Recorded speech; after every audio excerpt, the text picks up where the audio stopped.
जय मसीह के मेरे प्यारे प्रियो, आशा करती हूँ आप सब अच्छे होंगे। प्रभु आप सबको आशीष दे। मेरे प्रियो, आज हम देखेंगे तमार कौन थी, जो कि हम उत्पत्ति की किताब में देख सकते हैं। उसका 38 में 1 से 30 तक। मेरे प्रियो, यहाँ लिखा है यहूदा और तमार।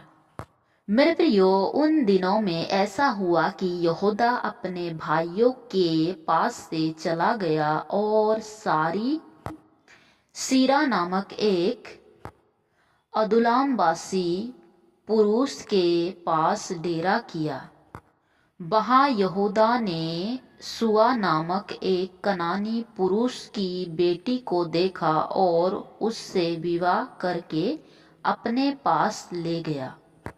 हाँ मेरे प्रियो, यहाँ यहूदा जो था वो याकूब का बेटा था और वो अपने भाइयों से अलग होकर दूर देश में चला गया और उसने एक स्त्री से विवाह किया।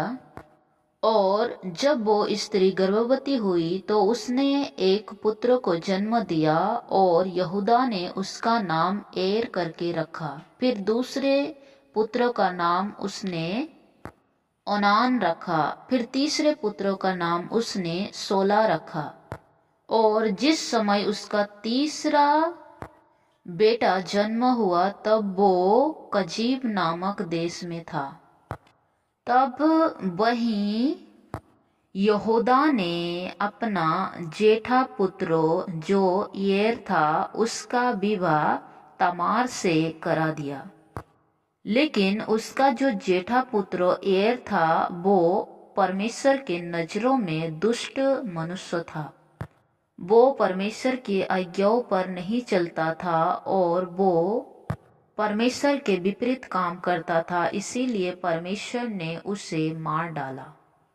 तब यहूदा ने सोचा कि अब मेरी बहू विधवा अकेली कैसे रहेगी, इसीलिए उसने अपना दूसरा बेटा ओनान से उसका विवाह कर दिया। लेकिन उसके भाई ने सोचा कि अगर वो गर्भवती हुई और वो पुत्र जनेगी तो उसमें मेरा नाम नहीं आएगा, वो मेरा पुत्र नहीं कहलाएगा। इसीलिए उसने क्या किया कि अपने भौजाई के पास जा और उसके साथ दोपहर का धर्म पूरा करके अपने भाई के लिए संतान उत्पन्न कर। ये बात उसके पिता यहूदा ने ओनान से कहा। लेकिन ओनान अपने भौजाई के पास जाना ना चाहा और उसने नशा किया, जिससे ऐसा ना हो कि उसके भाई का नाम से वंश चले। उसने ऐसा किया, इस वजह से यहोवा उसके दूसरे पुत्र से भी अप्रसन्न हुआ और उसने उसको भी मार डाला। फिर यहूदा सोचने लगा कि इससे विवाह करते ही मेरे दोनों पुत्र मृत्यु हो गए। अगर तीसरा बेटा का भी मैं विवाह करवा दूँ तो इससे विवाह करवा दूँ तो मेरा तीसरा बेटा भी मर जाएगा करके उसने कहा कि जब तक मेरा तीसरा बेटा सिहाना ना हो जाए तब तक तुम जाकर अपने पिता के घर में ही रहना। और उसके कहे अनुसार तमार अपने पिता के घर को चली गई। मेरे प्रियो, यहाँ एक बात को ध्यान दीजिए कि तमार की कोई गलती ना थी। वो प्रभु की भय मानने वाली स्त्री थी। वो प्रभु की आराधना करने वाली एक विश्वासी थी। लेकिन उनके बेटों ने परमेश्वर के विरुद्ध में छल किया, परमेश्वर की आज्ञाओं को नहीं माना, इसीलिए वे दोनों बेटे मर गए। तब आगे क्या हुआ मेरे प्रियो? बहुत समय के बीतने पर यहूदा की पत्नी जो सुआ की बेटी थी वो मर गई। मेरे प्रियो, यहूदा की जो पत्नी थी जिसका पिता सुआ था वो मर गई। और जैसे ही शोक के दिन बीत गए तब यहूदा अपने मित्रों सीरा, अदुल्लाम वासी समेत अपने भेड़ बकरियों का ऊन कतरने वाले के पास तिम्नाथ को गया जहाँ तमार रहती थी। वो उस जगह पर गया। तब जाकर तमार को किसी ने बता दिया कि तेरा ससुर यहाँ अपने भेड़ बकरियों का ऊन कतरने को लिए आया है करके। तब तमार सोचने लगी कि अभी तो 16 सेला सियाना हो गया होगा, मैं तो सेला की पत्नी नहीं हो पाई, वे सोच रही थी। तब तमार ने क्या किया कि अपना विधवापन का पहनावा उतारा और घूंघट डालकर अपने को ढांप लिया। और उसके बाद वे एनोम नगर के फाटक के पास जो तिम्नाथ के मार्ग में है जा बैठी। वो सड़क के किनारे जाकर बैठ गई। तब उसके ससुर जो उस रास्ते से जा रहा था, उसने देखा कि वहाँ एक स्त्री है जो घूंघट में है। और उसके ससुर ने सोचा कि यो एक बेसिया है, क्योंकि उसने मुंह को ढांप रखा था, इसीलिए उसके ससुर ने उसे नहीं पहचाना। तब उसके ससुर ने तमार से कहा कि मुझे अपने पास आने दे, क्योंकि उसके ससुर को मालूम नहीं था कि वो तमार उसकी बहू है। तब तमार अपने ससुर से कहती है कि अगर यदि मैं तुझे अपने पास आने दूँ तो तू मुझे क्या देगा। उसने कहा, मैं अपनी बकरियों में से बकरी का एक बच्चा तेरे पास भेज दूंगा। तब तमार उसके ससुर से कहता है, भला उसके बेचने तक क्या तू हमारे पास कुछ रहन रख जाएगा। तब उसके ससुर ने कहा, मैं तुम्हारे पास क्या छोड़ के जाऊं। तब तमार ने अपने ससुर से कहा, अपनी मोहर और बाजूबंद और अपने हाथ की छड़ी। तब उसके ससुर ने वो सारी वस्तु अपनी बहू तमार को दे दिया। तब उसकी बहू गर्भवती हुई। मेरे प्रियो, यहाँ एक बात को ध्यान दीजिए। अगर यहूदा अपने तीसरे बेटे का विवाह अपनी बहू तमार से करवा देती तो तमार को रास्ते पर जाकर बैठना ना पड़ता। यही गलती यहूदा ने किया और इसके बाद उसको इसका पछतावा भी बहुत हुआ। आगे लिखा है कि लगभग 3 महीने के बाद यहूदा को यो समाचार मिला, तेरी बहू तमार ने व्यभिचार किया है, वरन वो व्यभिचार से गर्भवती भी हो गई है। तब यहूदा ने कहा, उसको बाहर ले आओ कि वो जलाई जाए।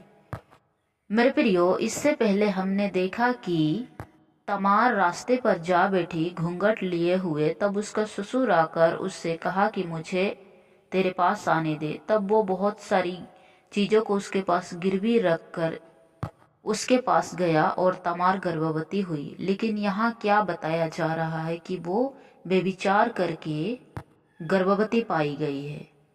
इसके बाद जब तमार से ये सारी बातें पूछा गया तब तमार ने बताया कि जो इस पुरुष से मैं गर्भवती हूँ उसका कुछ वस्तुएं मेरे पास उसने गिरवी छोड़ रखी है। तब जैसे ही वो सारी चीजें उन्होंने अपने ससुर को दिखाया तब उसको बहुत पछतावा हुआ।